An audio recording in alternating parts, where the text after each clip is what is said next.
the Baen Free Radio Hour.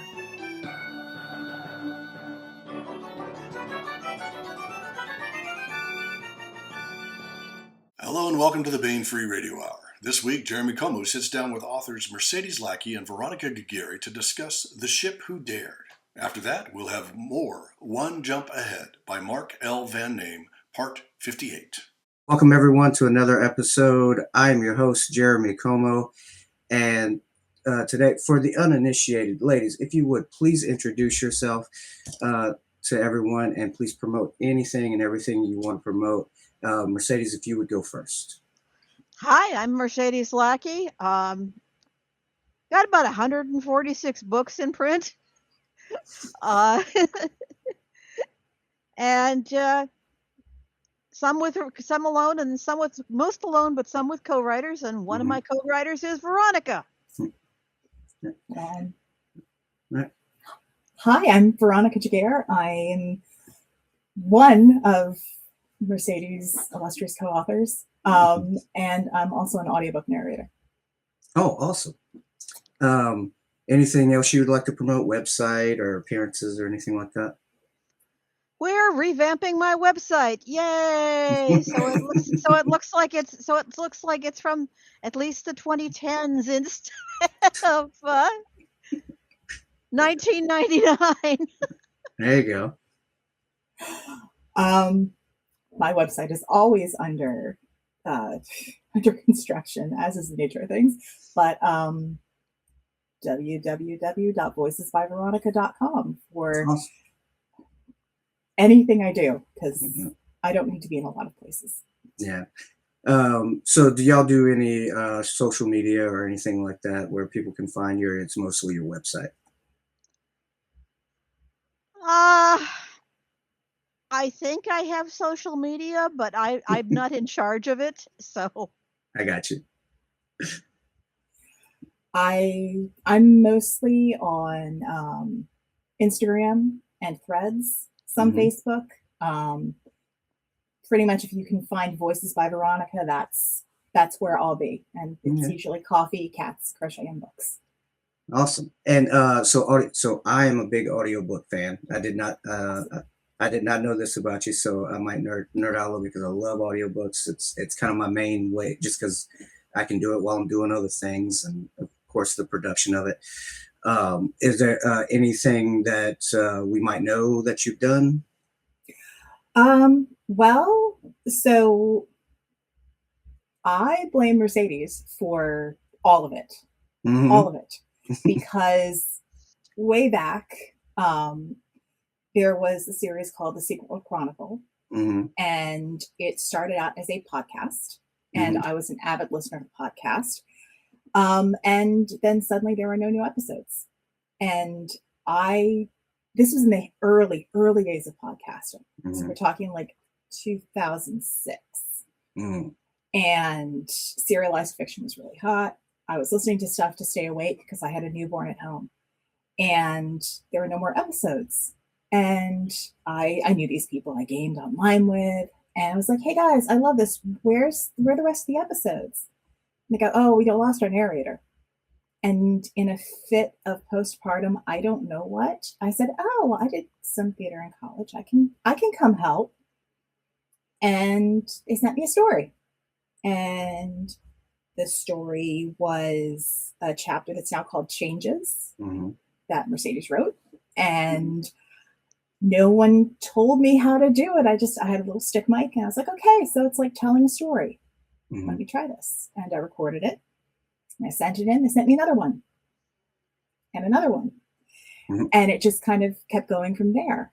And the podcast turned into book, and then books. And people were, for my part, people were listening to the podcast, and they approached me, hey, do you do other stuff? And I didn't know any better to say no. So it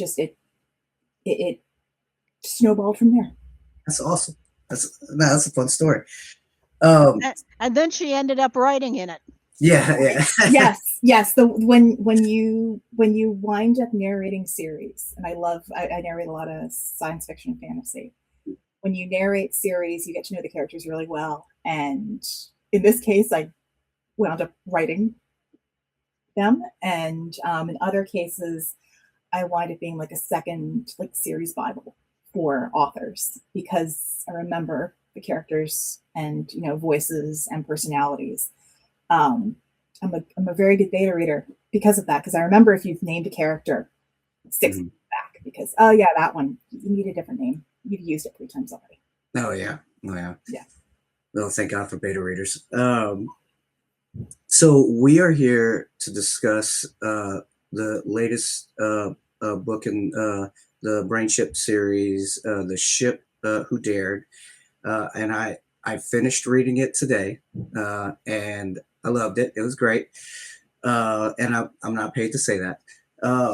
So You're paid? wait, does that happen? No. Anyway, so it was I really enjoyed it, and I was describing it to Mercedes. It's a feel good story, but at the same time, a lot of action, a lot of stuff goes down, and so for the people that are uninitiated into the series, because this series has been going on. I think I read the initial like pilot story started in 1969, and then it started the actual series started in the 90s, and kept going from there. So for the uninitiated to the series, how would you describe the series? Well, this series begins with Annie McCaffrey's Brainships. Mm-hmm. And that goes way back before the 90s. Mm-hmm. Brainships are basically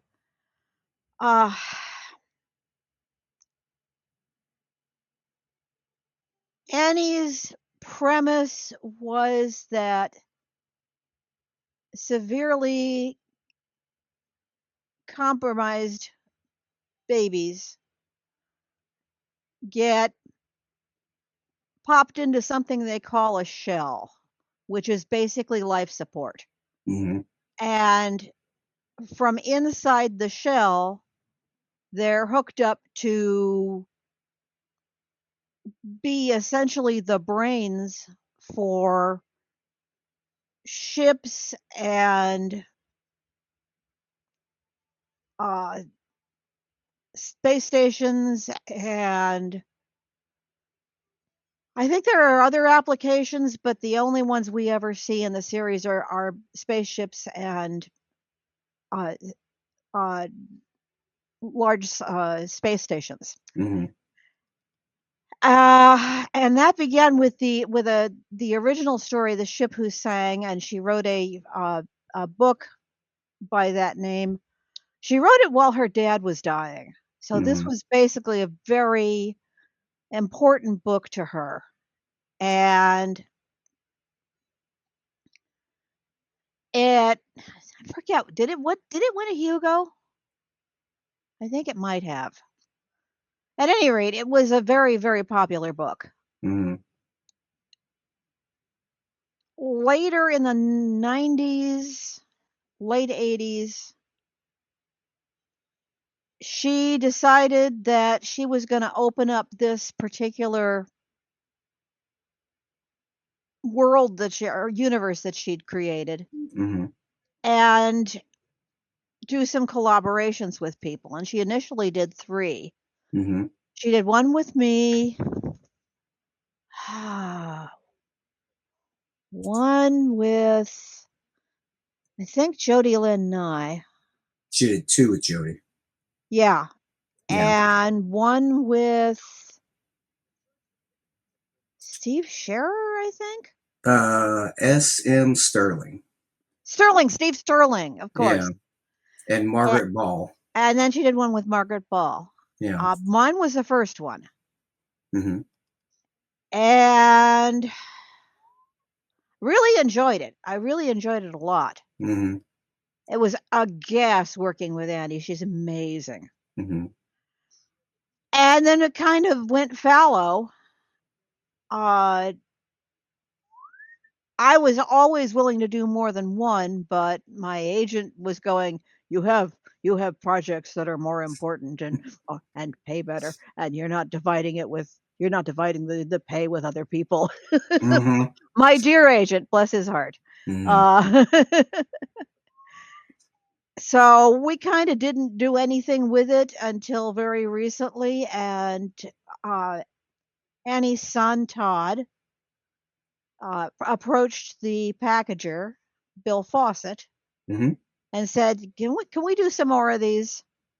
And Bill called me and said, "Come on, you know you wanted to do another one." And I said, "Russ," and Russ said, "All right." So he said, "All right," because what Bill said is, "You be the senior writer on this Mm-hmm. with your Brainship, and you bring in a junior writer, just like I had been the junior writer with Annie." Mm-hmm. And well, of course, immediately I said Veronica. So y'all have written together before? Oh yeah, we wrote on the Secret World Chronicles, which Oh, is awesome. also published by Baen. Mm-hmm. It's basically our superhero series. We do terrible things to our characters. Oh, it's on the list. Dennis Dennis is the worst. Dennis Yeah. is the worst. Absolutely the worst. Yes. Yeah. Dennis Lee is one of our co-authors on that, along with Cody Martin. And he's the worst. He is. Kill Your Darlings is that would be nice for Dennis. Yeah, it would be nice if he just kill his characters. Yeah. Instead he puts them through prolonged torture. Sounds very interesting. So is that have y'all written, including your superhero series and this series, have y'all written other things together? We're working on something. Ooh. We were doing a sequel to the superhero series. Mm-hmm. And for one reason or another, it kind of got hung up, and I said, to hell with this. Let's do something entirely new. Mm-hmm. So I have no idea. Well, this will see the light of day somehow. Mm-hmm. But we're doing something entirely different. If you will imagine if you will, 1990s Toronto, which is Dennis's stomping ground, so he knew it very well. Mm-hmm. Tucked away in the less glamorous part of town is a sexy lingerie shop. And it is run by Adam's first wife, Lilith. And working in the back, making the sexy lingerie, is a vampire. Of course. And the Greek goddess of sewing, Arachne, who is, of course, a giant spider. Mm-hmm. And all her little spiderlings. Spider silk is much superior to worm silk. So there you go. Mm-hmm. And we have the usual, a talking octopus and a anime style magical girl. And one poor schlub who has been hired to be sort of the man of all work, who's perfectly ordinary, has never actually been in the back to see the giant spider and the vampire that he remembers. And it starts out with his day. The day he finds out again. This sounds very interesting. So this is in the works. Yes. Yes. Awesome. Yes. So it is definitely, in ways, it's very much a love letter to Toronto and the little aspects there. The weird eclectic scene of Toronto So back many then. weird eclectic scenes, and they're You think Portland is weird? No, okay. no. This is no. We've if Toronto wasn't weird before, we have made it Even weird, weirder. Even Yeah. weirder. That's Yeah. awesome. That's awesome. So this particular project, do we have a estimation of when we might see it, or we're just playing around with it for now? We're working our way up to Armageddon, or what's the Norse version? Ragnarok. Ragnarok. Yes, we're working our way up to Ragnarok, which should tell you who else is involved. Yeah. Oh goodness! Pick a pantheon. Pick a pantheon. because if you didn't know, when all when the gods got tired, Mhm. all the magical creatures were like, yeah, the world's too much. They retired to Toronto Let's move to Toronto. because there's a nice, there's some consistency. It's nice enough. It's a good Mhm. scene. So, so you got your Norse gods and their pub and their piano bar. You've got the Greek gods and their little debauchery raves that happen. And you have your kind of seedy looking Slavic, not quite pantheon, but guys who walk around in their big fur coats and glower at people and are probably up to no good. That's Awesome awesome. projects. This sounds fun. It is most certainly fun. Fun is a great way to describe it. Yeah. Stay tuned for that. All right. So back to the story at hand, The Ship Who Dared. Like I said, this I really enjoyed this book. It's fun. Is this and I'm new to this series, and you both as writers, which now I'm going to go back to your catalogs and read everything now. And so, is this a new character to this book, or does it exist previous in the series?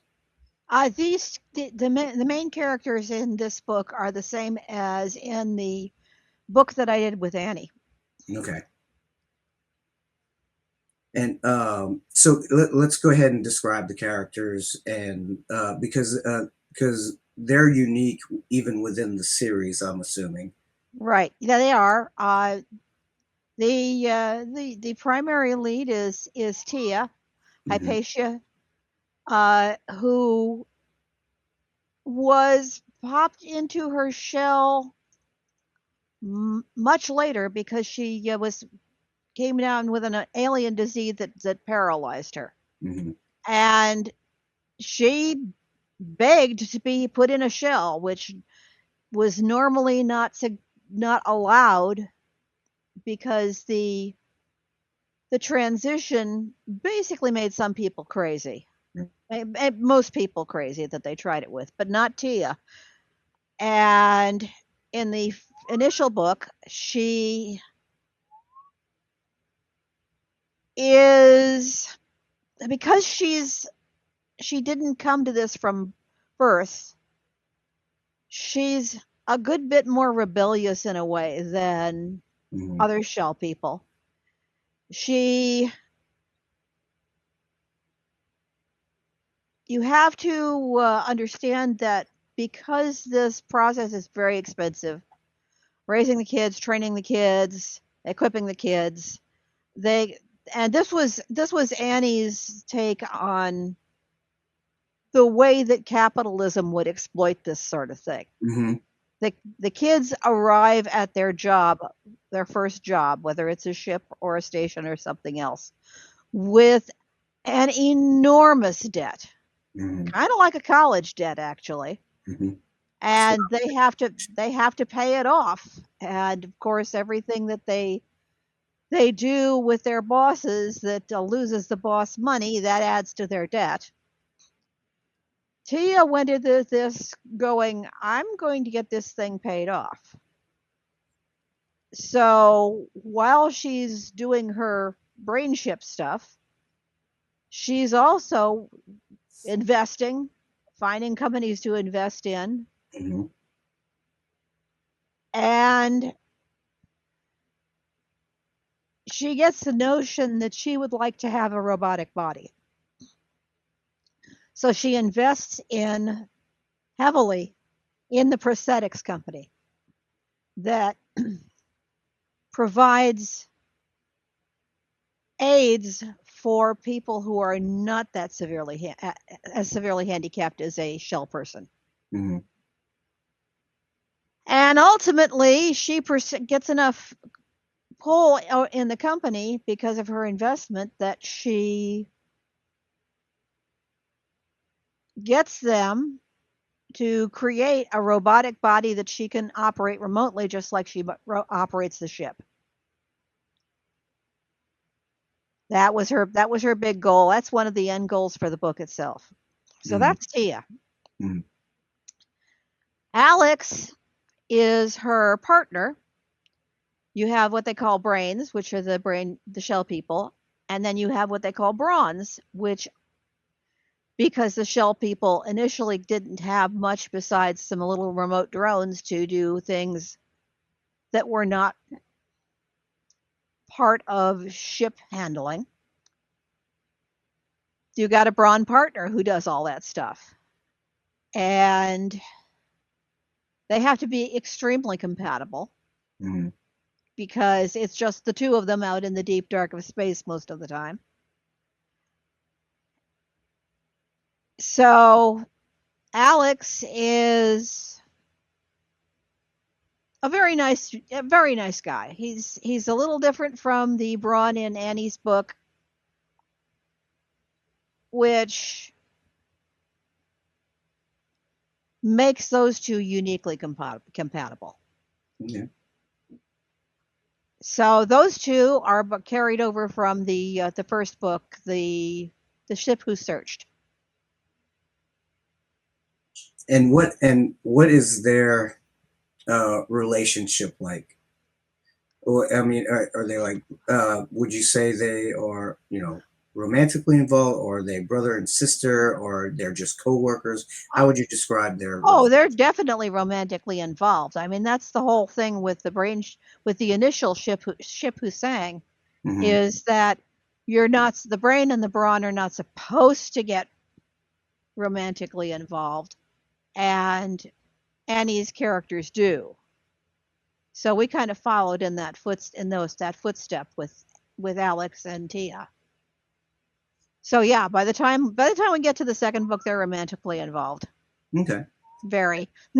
And I like Alex. Alex reminds me of some people that I've worked with before. Pretty laid back, just. He's a very laid back guy. Yeah. And so one thing you're talking about,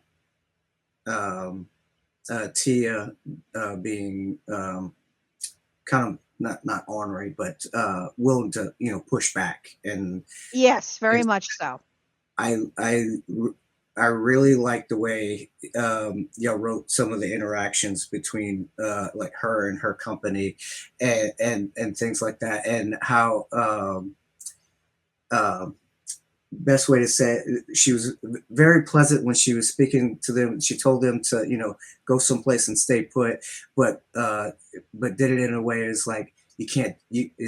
She had so much knowledge, and she just put them in their place. Like, no, you're wrong, sorry. And it was just very nice about it. I loved it. It was great. Well, she does have access to a huge database. Yeah. But that's what it is. The level of competency that y'all gave her. Veronica and I love competence porn. Yes, there it is a turn on. Yes, we do love some competence, and that. No, we take it to the point of porn. Competence porn. So wait, Please explain. What level is that? Goodness, I think it's one thing that it's really with Alex and Tia's relationship. It gets to the point where they anticipate each other, Mm-hmm. and like you know the right way to do something, and it's when you have those moments of, oh my gosh, you're doing things exact, and there's process and procedure and there's documentation, and it's a shame that sometimes you're so grateful for what you think is the bare minimum. It's like, this is fantastic, thank you. Well, it's like, oh, wait, are there forums? Please let me in fill out. triplicate, please. The thing is with we don't want to put anything on the page where the reader is going, but wait a minute, they have this and they have that, and why aren't they using this and that and the other thing? Mm-hmm. That's why it's competence porn. Yeah. Yeah. Yeah, you got your eyes across. They're not. I mean, they are not perfect. Mm-hmm. There is stuff that comes up that blindsides them completely. But when they hit a problem, they go about solving it in a mostly rational way. Mm-hmm. Mm-hmm. I say mostly rational because emotions do get in there sometimes. But it's never anything where the reader is going to go, oh, for Christ's sake, and pitch the book across the room. No, I can vouch for that. I actually enjoyed it. So not only is Tia special because she has the ship as a body, and then she has a prosthetic body, but the ship itself is special. And so how is the ship itself special? Well, I mean, obviously, it's the standard hand-wavium interstellar ship that does things that our current understanding of physics don't allow. Mm-hmm. But I mean, space opera ship. Yeah. But it's special within the this particular universe. In this particular universe, this ship has an excessively powerful experimental drive. Mm-hmm. The drive itself has an AI. Mm-hmm. And I'm not going to say anything more because that would spoil things. Yeah. So she's special now. It's an experimental drive, Mm-hmm. and they're trying it out in a brain ship because they figure a brain ship is going to have the capacity to bail themselves out of any problems that a standard human pilot ship would not. Mm-hmm. And what made them go with, because they're basically civilian and it's military. What made them want to go civilian rather than military? Does the military not have brain ships? The military does have brain ships. The military does interviews with graduating shell people and decides whether or not they're suitable for using in military ships. Mm-hmm. Not as many of them as there are civilian. Got it. But the military brain ships do have the very distinct psychological boost that they're not saddled with the crippling debt because the military pays it off when they enlist. Mm-hmm. So that is a powerful incentive for somebody to enlist. But the military in this series is competent. More competence porn. Yeah, you know what? That's right. Because I work for the federal government, and I was like, oh man, these guys are good. They really handle their stuff, and which I have in my line, I have not seen quite that often, but they're yeah. But so since there was a big gap between this book in the series and the previous book in the series, what was the catalyst to say, "Hey, we need another book"? What kicked it off? Basically, Bill Fawcett, he was the original packager, Oh yeah. and he provided the impetus to get it done. Hmm. He'd had some other books, like the second one that Jody did, Hmm. but it was basically the family and his family, Todd and his sister decided they wanted to see these things back in print, and Tony Weisskopf obviously wanted to see things back in print. Hmm. And Bill Fawcett completely stepped out of the picture and said, "Hey, you guys go. I don't need a packaging fee." Hmm. So that all basically came together, and that was the impetus, more or less. Plus the fact that I've been wanting to do this for decades. That's awesome. That's all. And what people I think people want to know: will there be more? There may be. It's going to depend upon everybody's schedule. Yeah, yeah. So And I don't write as fast as I used to. so speaking of when y'all schedules two writers very busy, how do you do the division of labor in your? Because I've interviewed a ton of co-authors and everything, and everybody does it a little bit different. So how do y'all break it up? We do it the same way we did back when we were doing Secret World Chronicles and when we're doing Lilith's Lingerie. Hmm. We both work out the outline together. Hmm. Veronica has as much input in that as I do. And then once we've got the outline, we are both in the same document at the same time. Hmm. Make an appointment, get together on Google Docs, and write.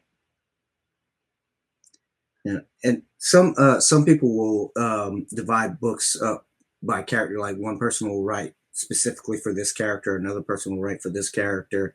Do y'all kind of divide it up that way, or is it by chapters, or how do y'all do it?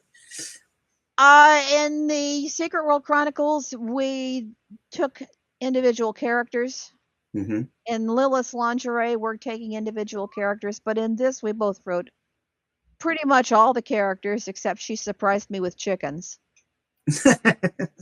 It's my favorite when people say, "What's that?" It's like, and they're chickens. It's I like the chickens. So that brings me. So there were some pretty intense scenes in here where some specific knowledge was needed to handle the situation. I'm being very big, sorry.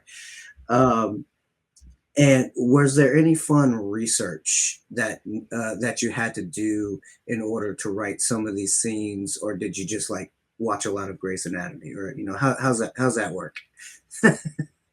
Well, so I have a very weird background.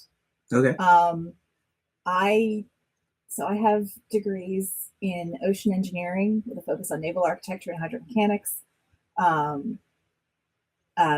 Teaching degree in mathematics up to grade 12, so everything up to pre-calculus, and an education specialist degree with a focus on psychology.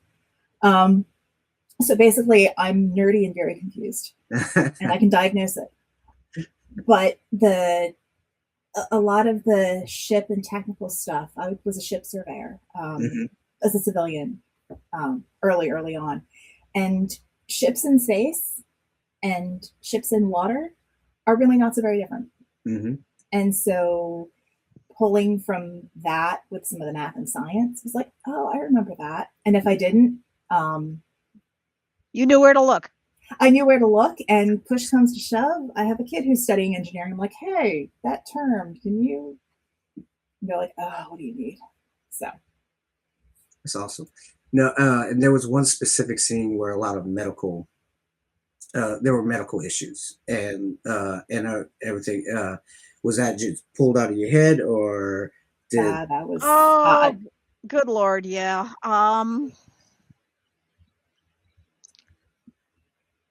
Because I work in the hospital. I was a wildlife rehabber. Mm-hmm. So I specifically birds of prey. So I did a lot of medical stuff. Oh, that's cool. I also like medical stuff. Mm-hmm. I wavered on becoming a veterinarian, and then just the money wasn't there. So I ended up with a general degree in biology. Well, that's But cool. I like medical stuff.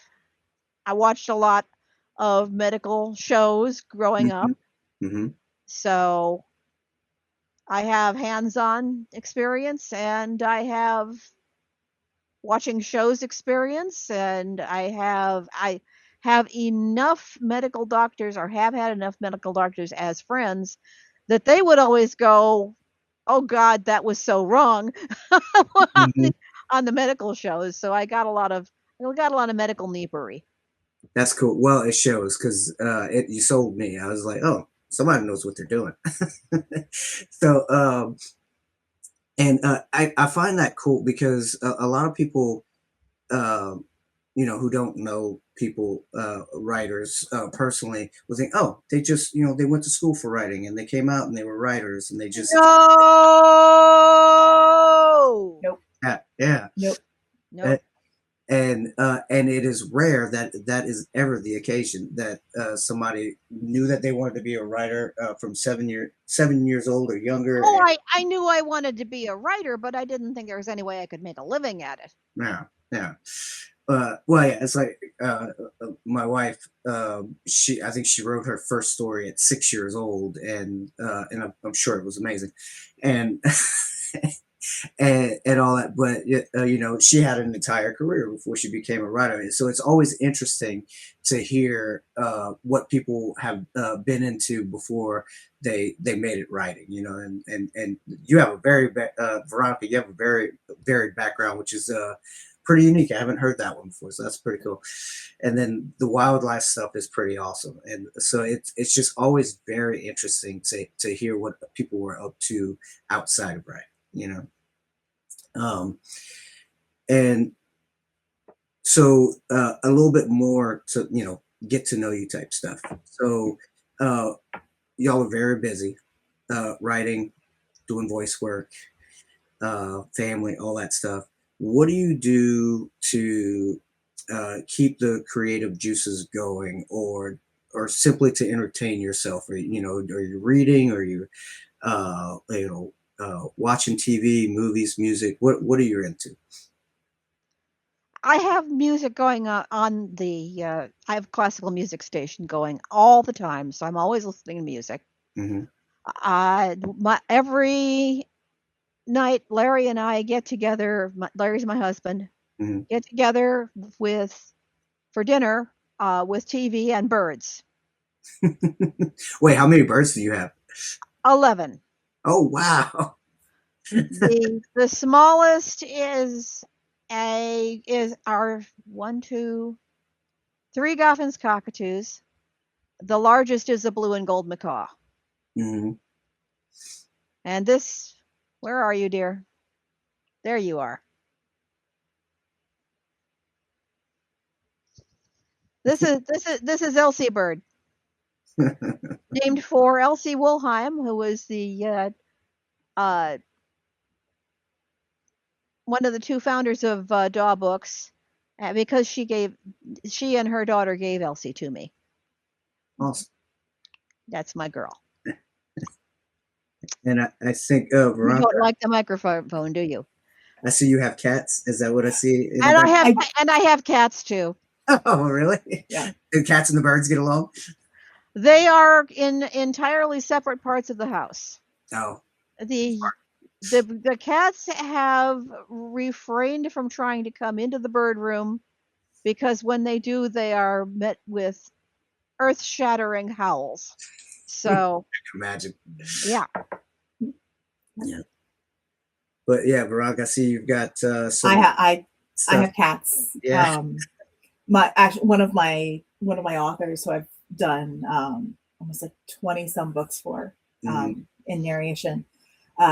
He and his wife do cat rescue, and they had some extra furniture lying around. Like, hey, can we send you this? I'm like, I have no idea where I'll put it, but sure. And when my oldest went off to college and we were doing some room arranging, it made more sense for me to move my office back here. And like, hey, we'll put it up there. And it is magnificent conversation fodder for any meeting that I'm in. Oh yeah. Oh yeah. Yeah. Sometimes the door is currently closed because in the evenings they will go hang out with my husband at his desk. But during the day, there's usually at least two in here, up on the bridge or up on the little cushion up there. And going back to the original question, what do you do to like unwind or keep the creative juices going or anything like that? I sew. I embroider. I do a little crocheting. I costume dolls. Oh, cool. There's something called an Asian ball jointed doll. They're about, can't see. They're about 2-3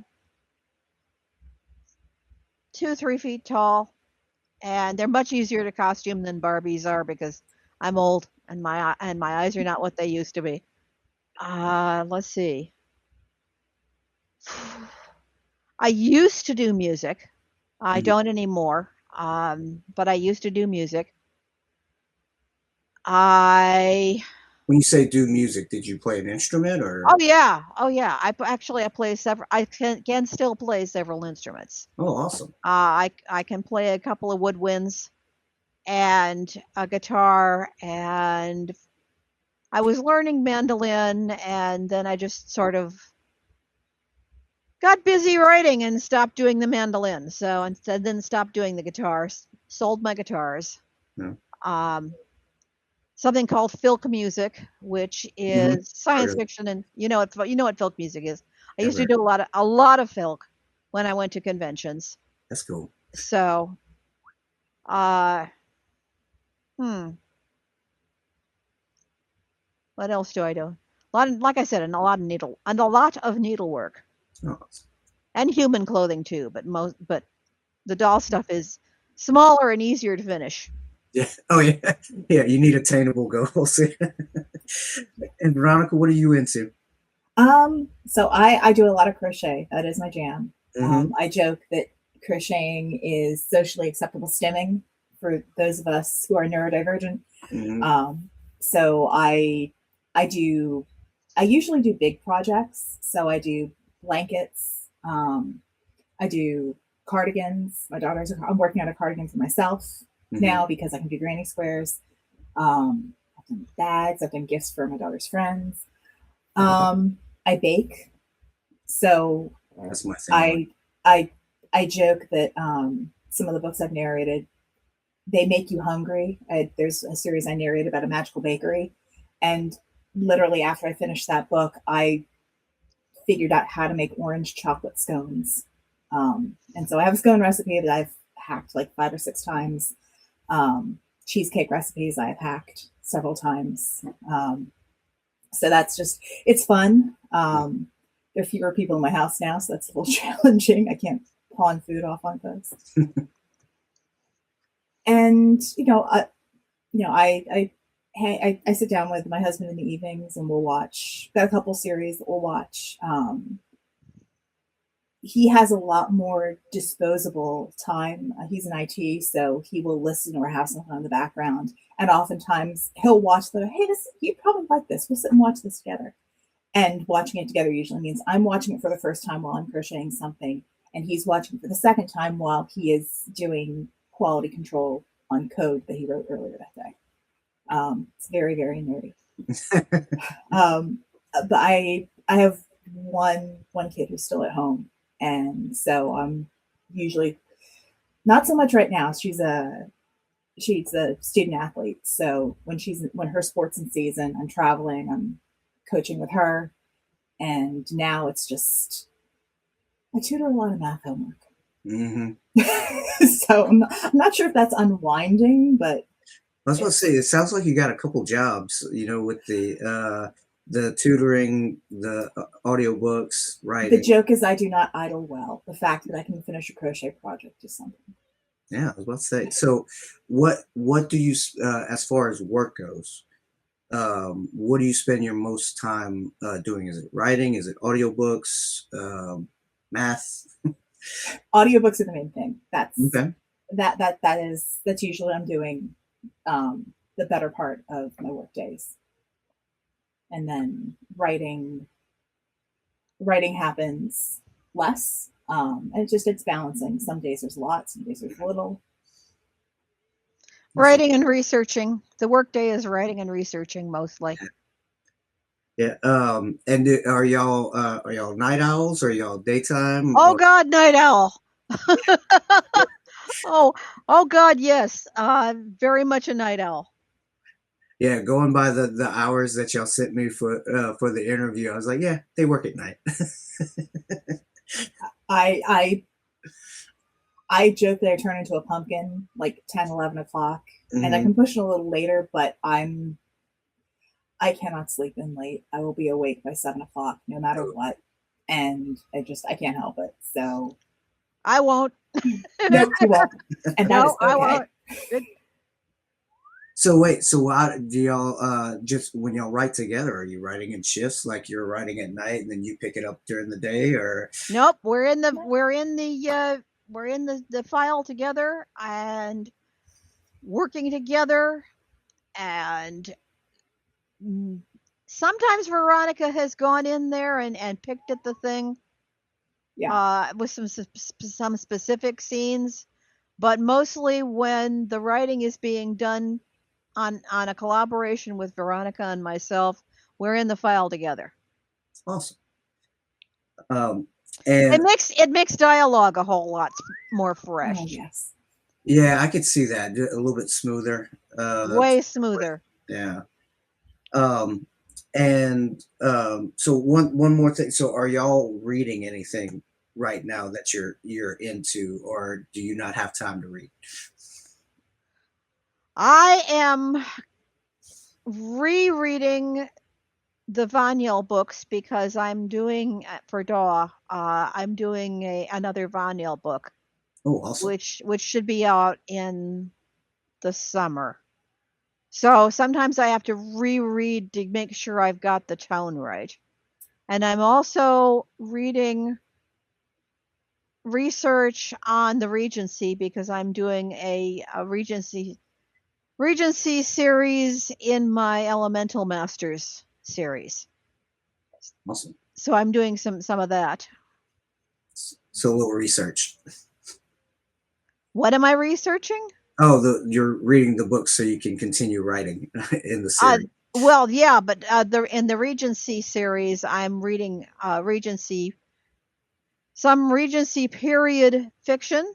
Mm-hmm. So I get the actual tone right and historical research. Mm-hmm. And mostly the historical research I'm doing, so I get the everything. I get all the nitty-gritty details right. Awesome. Veronica, you reading anything? Well, I kind of have to read for the narrator thing. No, that's true. So for yeah, for funsies. For fun. It's fun. Where is it? I read nonfiction for fun oftentimes. Oh, you're one of those people. Yeah, yeah. But I mean, in terms of, let's see, I finished reading a couple books on like focus and attention. Gloria Marx had a book on the science of attention. So I was like, oh, that's cool.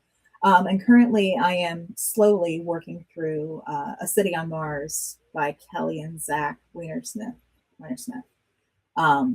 which is very, very doomsday, but the idea, it's the, can you settle space? Should you?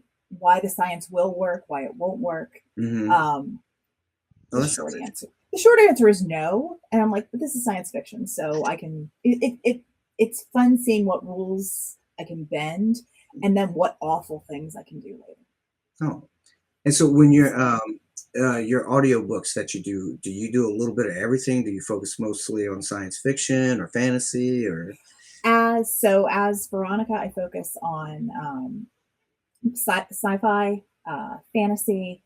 I do what's called paranormal women's fiction, which is really just cozy, witchy stories where your protagonist is over 40. And it's fantastic. Okay. So Adventures with Dragons and Talking Cats, Magical Bakeries. And I do some sapphic science fiction because I think it's delightfully cozy. And that's a project I have on deck right now. So, but yeah, I do a little bit of nonfiction. Not so, I used to do a lot of horror and thrillers, not so much. I've pretty firmly settled into sci-fi space opera and fun middle-aged adventures. Well, keep doing what you're doing because I love audiobooks. So bringing it back, while we're all here, the Ship Who Dared, if you had an elevator speech or sales pitch for the book, what would that be? Well, you just blindsided me there. We can come back to it. I don't have one for that because I never pictured it as being any kind of a audiovisual production. Yeah. So it's really difficult to break down. Yeah. Well, I will have to say it's a fun read. It's great. It's got science fiction, of course, spaceships. You're in space, and I like the way life imitates art in the book, where you insert capitalism into the book, and it's very believable, especially the way things are these days. But the action is great, and the story. I really enjoyed the story. I didn't know what I was getting into at first, and then by the end, it was like, "Yep, I'm in. I'm sold. Thank you. Give me another one." Part of that is because of Tia and Alex. Mm-hmm. They always try to do good. Mm-hmm. Their motive is to help people. Their calling is to help people. And even when that gets in the way, or particularly when it gets in the way of their corporate overlords. Yep. These are the kind of people that you would describe as the helpers. Mm-hmm. Because there will always be people that do that. No matter how grim and how terrible the world is, there are always people who are looking to help others. And they are two of those people. And I think that's what makes the whole book just shine. Yeah, I would agree with that. I also enjoyed the way they got into the situations that they got into. and then how we figure out what that is by the end of the book, and that was very unique and fun. It kept me. It's what kept me going through the book. So, well, I got to know how they're getting into these situations, and without me saying too much, but that was very good. So I enjoyed that aspect of it as well. So, ladies, unfortunately, we're at the end.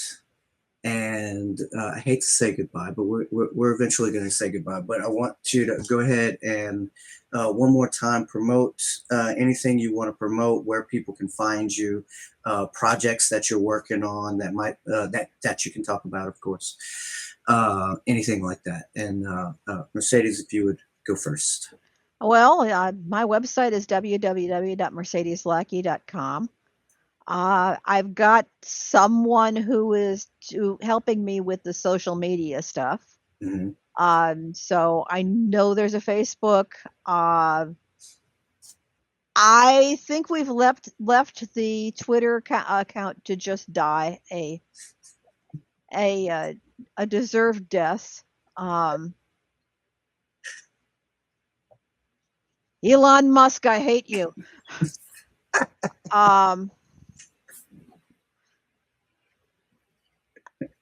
Let's see. Those are the. Oh yeah, we're working on a Patreon type thing, which we should let out. We have had a. Oh yes, I almost forgot. We've got 2 crowdfunding campaigns. Oh, cool. One for the deluxe version of the Arrows of the Queen series in 1 book and leather bound to match the Grandmaster short story collection that we put out by crowdfunding. And we're crowdfunding the republishing and revising and illustrating of the Elvenbane series. Dragons, evil elves, much carnage, lots of fun. So those 2 projects are ongoing. Mm-hmm. And we're working on a Patreon type thing, and I can't remember what it's called, but we'll be having a whole bunch of stuff that is only available to people that sign on to that. So that'll be fun. Awesome. Talking about doing some exclusive short stories. I don't know how. I think maybe 1 a month. That's my goal, is one exclusive short story a month. You got to be flexible these days. Yeah. I got a house that is doing what older houses do, which is requiring things being replaced. I've replaced 3 HVAC systems in the last 5 years. So, oh wow. Yeah, and a roof. So these things need funding. Well, Veronica, what you got coming up? What you'd like to promote? Oh, let's say that's the joy of being an audiobook narrator is that you're always hyping up other people, which is great, which I love. Mm-hmm. So you can find it at www.voicesbyveronica.com. Voices by Veronica, all 1 string, no spaces, no underscores. You can find that on most social media, not Twitter because that's not bad, and not on TikTok because ew. Yeah. But Instagram and Facebook and Threads is usually where I hang out these days. Let's see.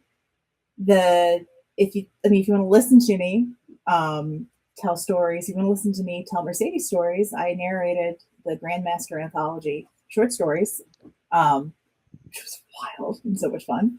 I also am the voice for a space opera series called The Empire of Bones, written by Terry Mixon. There are 15 books in that series. So more military sci-fi.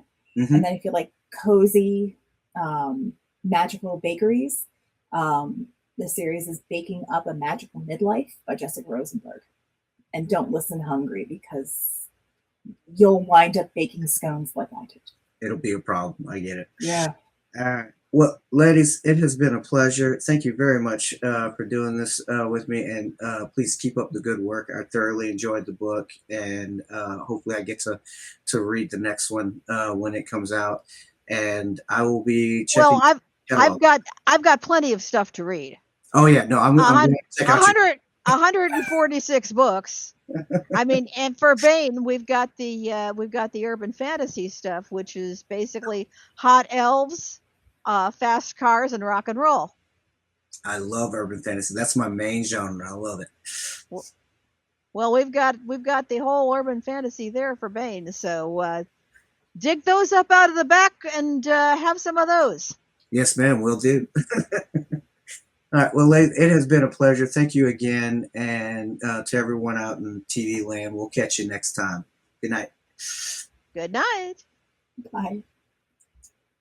And now, as promised, one jump ahead. John Moore is a nanotech-enhanced soldier of fortune.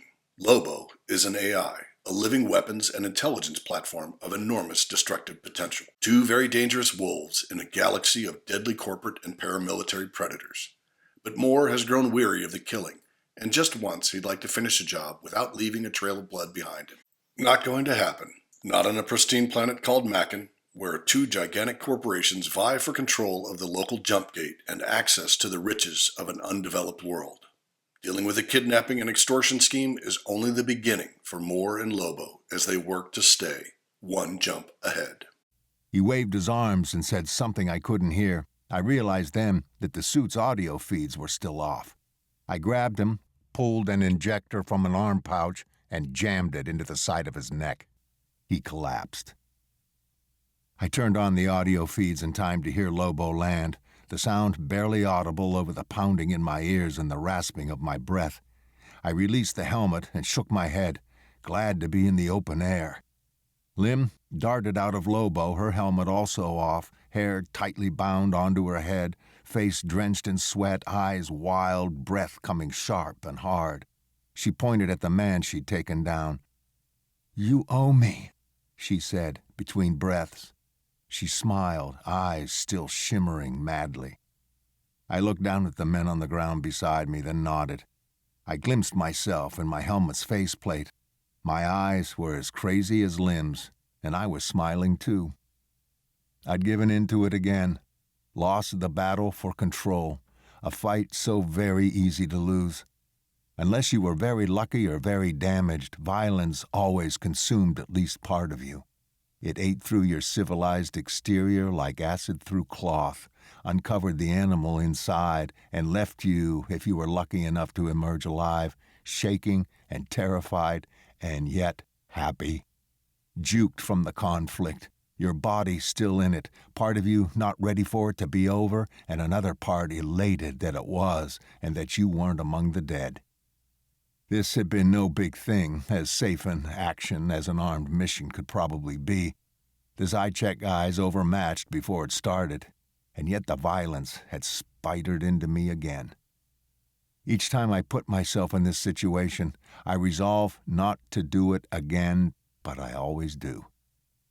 I consoled myself with the thought that I truly had no real alternative this time, that spending every day, days into months, into years, running from a corporate bounty was no way to live. I shook my head slowly, fighting for calm, willing the juice of the moment to crawl back into the dark, fetid pools it normally inhabited. I grabbed Chung, lifted him on my shoulder, and headed for Lobo. "Thanks," I finally said to Lim, nodding back at the man she'd shot. "What do you say we get far away from here, fast?" Chapter 20. We invested the next several hours in the tiresome but vital job of getting lost.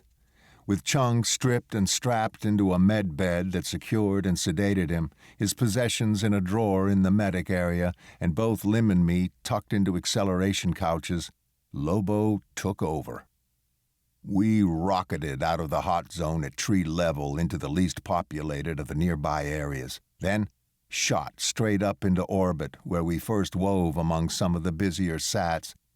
then came to an abrupt halt behind a large comm hub whose orbit we quietly mirrored for long enough to make me nervous. We then hopped up to a higher orbit, down and back up again a few times, pogoing across orbital loops until we finally settled into one and eased our way slowly to the other side of the planet. Early on, Lobo identified himself as a Zychek ComSat. He changed his electronic identity half a dozen more times before he went transmission silent behind a meteorological data-gathering sat. With little chance of any of the estate's video sensors having captured Lobo or us, we were probably being overly cautious. After all, Zychek security had no reason to guess a space-ready PCAV was involved. Still, I didn't want to take any risks because we were at the most exposed point in the mission. We had Chung, but not his confession, so neither the SAW nor the FC could or would back us. After another hour passed with no signs of unusual orbital or Earth-to-space activity within a few thousand clicks of us, Lim and I took turns cleaning up. Then, ate. I wanted to be calm before interrogating Chung, and the food helped consume some of the post-action hormones my body still had to digest. Lim and Lobo monitored Lobo's tiny medic area, a room with the med bed in the center and an aisle around it so narrow that I had to walk sideways to fit. Chung obviously knew me well enough to put the bounty on me, so I saw no point in hiding my identity. Per my deal with her, Lim stayed back so Chung wouldn't ever see her. Lobo kept 2 images running for Lim, a video feed of the room and a display of Chung's vital signs. The latter also played on the wall behind Chung's head where I could see it, but he couldn't. Like so much in Lobo or anything of military origin, the room served multiple functions, both a place to heal the wounded and an interrogation chamber for the captured.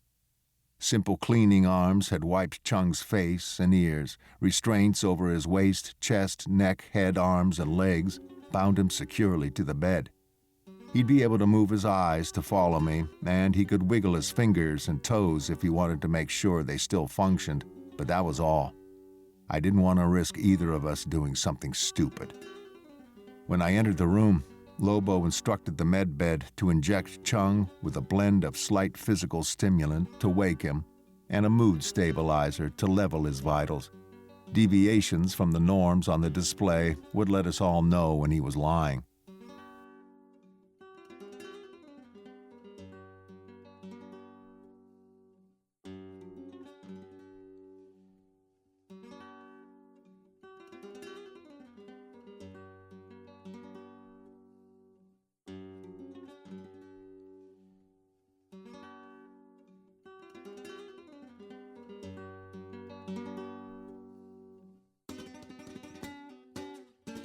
This has been the Bane Free Radio Hour. Thanks for joining us at the heart of science fiction. Join us next week as Griffin Barber interviews Casey Azell on Blood on the Sand, the stunning sequel to Mage Light. After that, we'll have more One Jump Ahead by Mark L. Van Name, Part 59.